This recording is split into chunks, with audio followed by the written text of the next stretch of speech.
Welcome back to Ed Resonance Talks. Today I am joined by my research assistant, Alice, and we're diving into a topic that's not just important, but truly transformative: advanced methodologies for inclusive education.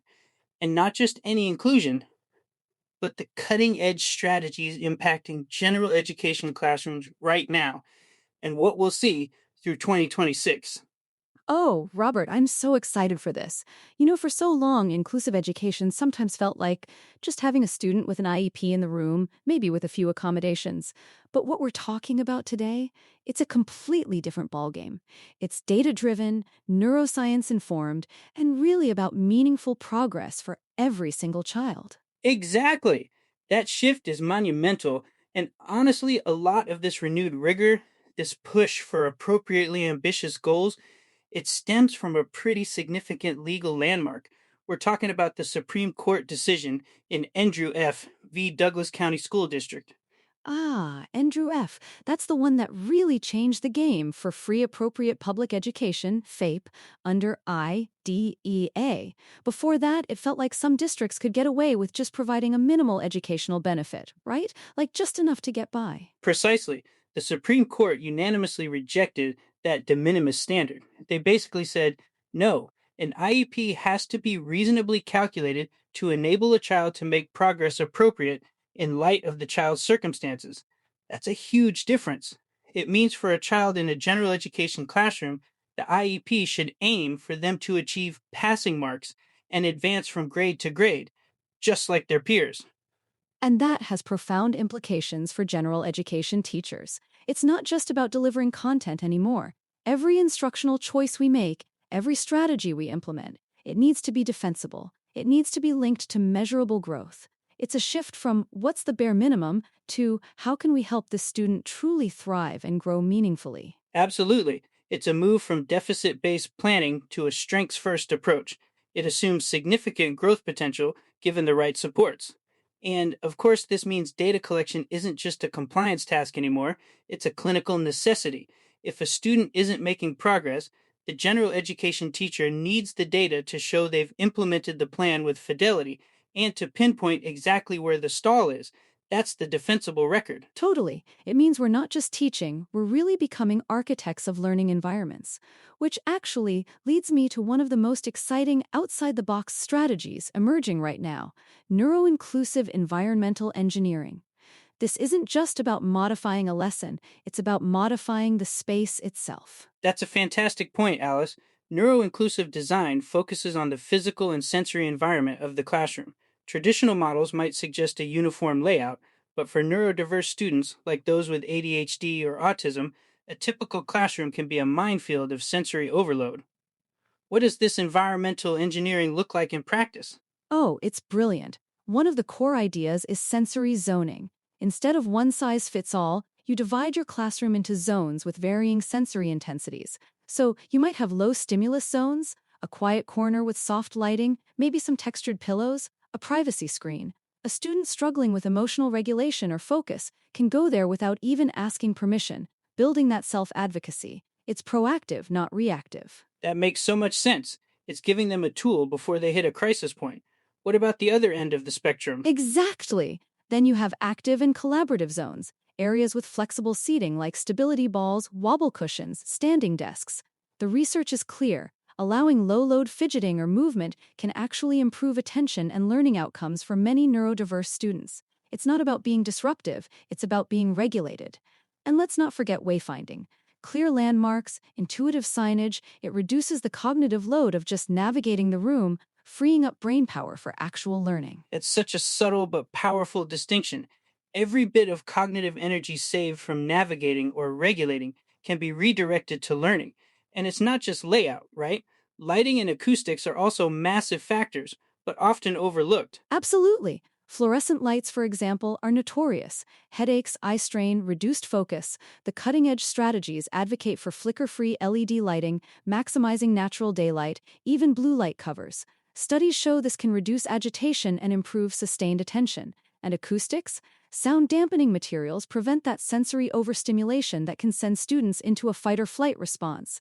It's about designing a space that supports regulation, not undermines it. It's like the classroom itself becomes an assistive technology, a support system before you even open a textbook.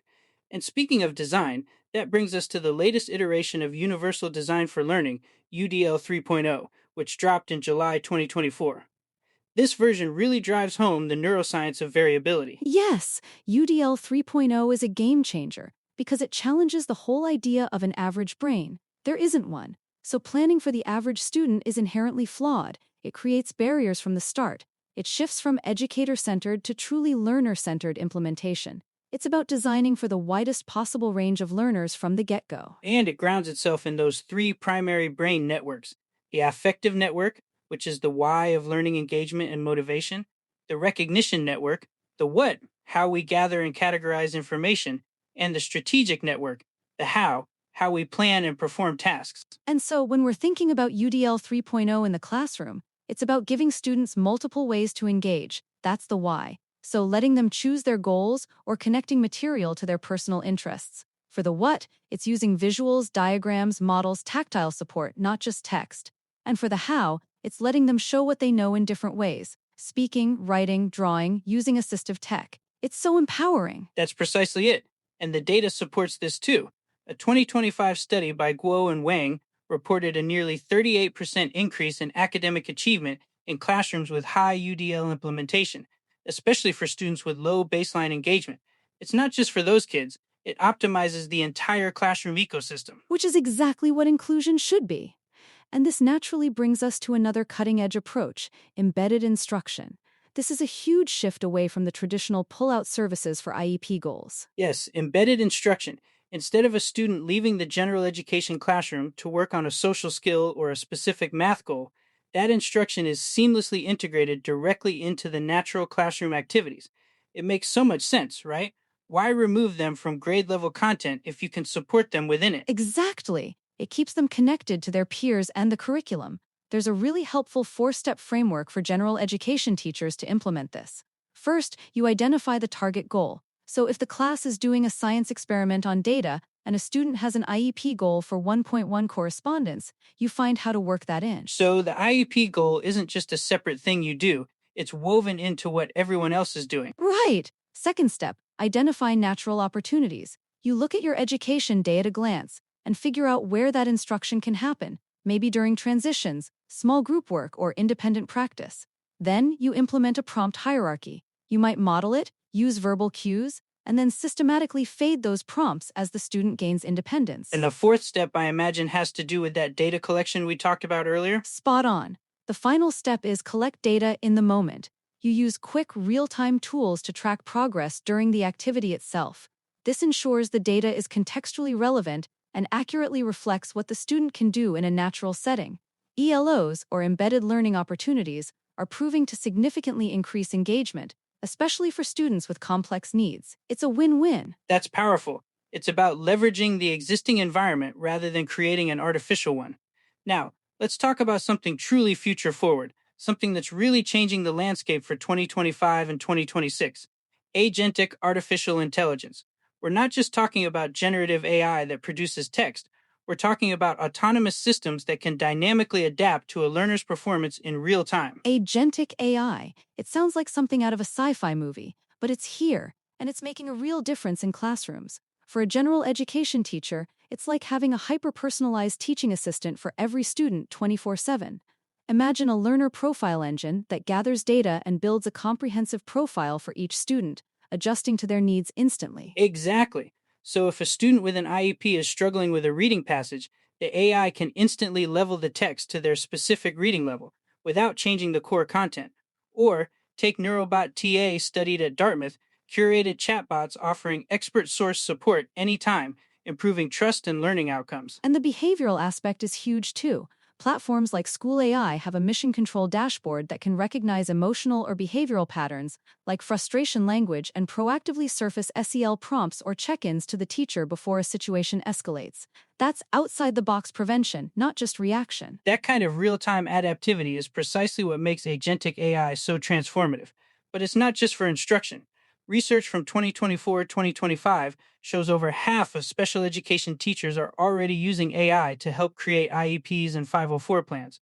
For general education teachers, it acts as a thought partner. Systems like CoEP can generate PLAAFP statements, craft SMART goals, and recommend individualized supports based on evidence based practices. Oh my goodness, the administrative burden of IEPs is massive. If AI can genuinely help with that, generating high-quality, smart-aligned goals and detailed statements, that frees up so much teacher time, time that can be spent building relationships and delivering actual instruction, instead of getting lost in paperwork. Magic School AI saving 4+ hours a week? That's not just a time saver, it's a game changer for teacher well-being. It truly is.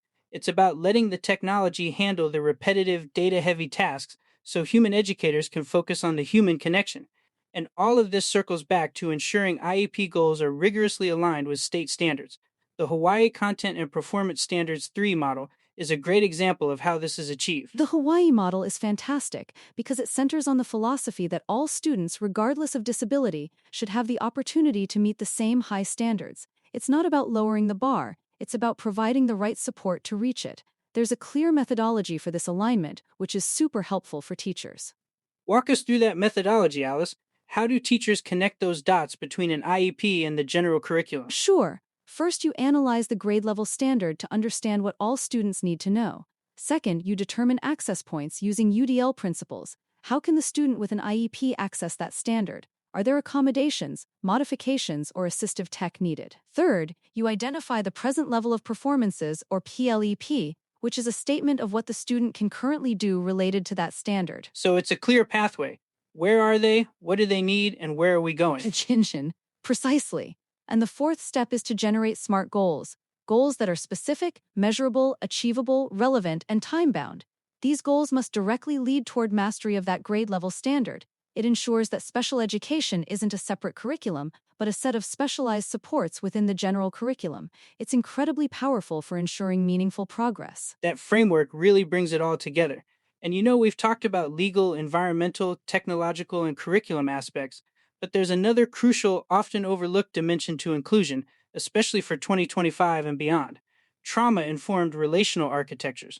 We're talking about shifting from rules to rhythm and somatic awareness in the classroom. Oh, this is a topic so close to my heart. So many behavioral challenges aren't intentional noncompliance, they're dysregulation, often rooted in trauma. A trauma-informed classroom is a healing environment. It's about predictability, safety, and agency. There are 3 core rituals that are really making a difference. Tell us about them. I'm fascinated by this rhythm over rules concept. So the first is start with rhythm, not rules. Inclusive classrooms thrive on predictability. Think 5-minute opening rituals, student-led affirmations, emoji check-ins, mindful breathing. These help students regulate their nervous systems before academic work even begins. It's about setting a calm, predictable tone. That makes so much sense. Starting on a regulated foot changes everything. Right. Second, give bodies agency. Let students decide when they need a body break, maybe using a rocker chair, stretching, or going to a quiet corner. When students aren't fighting their own bodies to comply with rigid seating, they have more cognitive energy to learn. This isn't permission to avoid work, it's permission to self-regulate so they can do the work. That's such a paradigm shift from the traditional sit still and focus mentality. And the third is mindful listening and reflection. Instead of just scanning for misbehavior, teachers use a mindful listening protocol where they reflect back the student's own words without judgment or interpretation. It shifts the dynamic from control to mutual presence and respect. Children read regulation in adults faster than any lesson plan can deliver it. An educator who is mindfully present creates a healing environment that supports academic stamina for all students, especially those with trauma. It's incredibly powerful, and I think often the missing piece in a lot of inclusion efforts. It's the human element that connects everything else. And to bring it back to that defensible record we mentioned with Endrew F, all of these strategies require robust data collection. The challenge for general education teachers is doing that without being completely overwhelmed. Yes, but thankfully, innovation is happening here too. We're talking about digitizing the workflow and democratizing insight. Tools like AbleSpace and Kit for Teams let teachers log data with a single click on a phone or tablet during instruction. No more binders, no more lost sticky notes. Real-time data collection?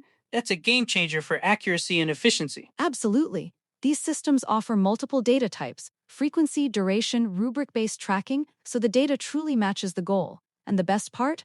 Automated graphing. Visual representations of progress are generated instantly.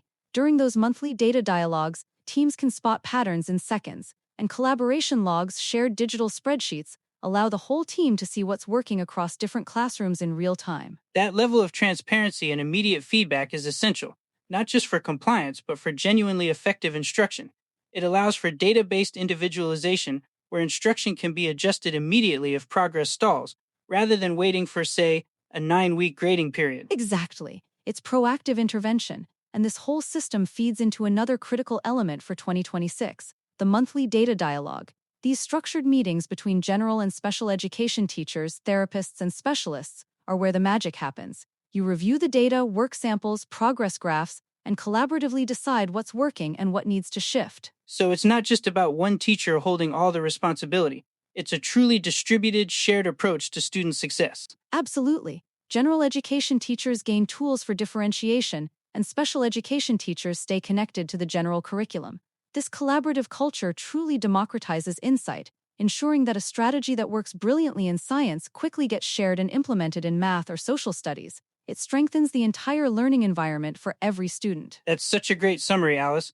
When we look at all these cutting edge and outside the box strategies for inclusive education from 2024 to 2026, it's clear we're moving towards what you might call precision education. Precision education, I love that. It's about moving away from that one-size-fits-all mentality and really leveraging technology, neuroscience, and deep human understanding to meet each individual where they are. It truly is about helping every student make meaningful, ambitious progress. So, for our general education teachers out there listening, what are your top actionable recommendations to embrace this new landscape? My biggest advice would be embrace neuro-inclusive design. Start with your physical space, reduce cognitive load before the lesson even begins. Utilize Agentic AI. Let autonomous tools handle real-time text leveling and behavioral monitoring, freeing you up to teach. Embed instruction. Tie those IEP goals directly to grade-level standards so special education is truly a set of supports, not a separate curriculum. And the data? Prioritize data fidelity. Move to digital, one-click data systems that support your entire collaborative team and ensure legal compliance with that Endrew F progress standard. And finally, foster a trauma-informed classroom culture. Focus on rhythm, agency, and mindful listening. These strategies don't just help students with IEPs, they strengthen the learning environment for every student in your classroom. That's powerful.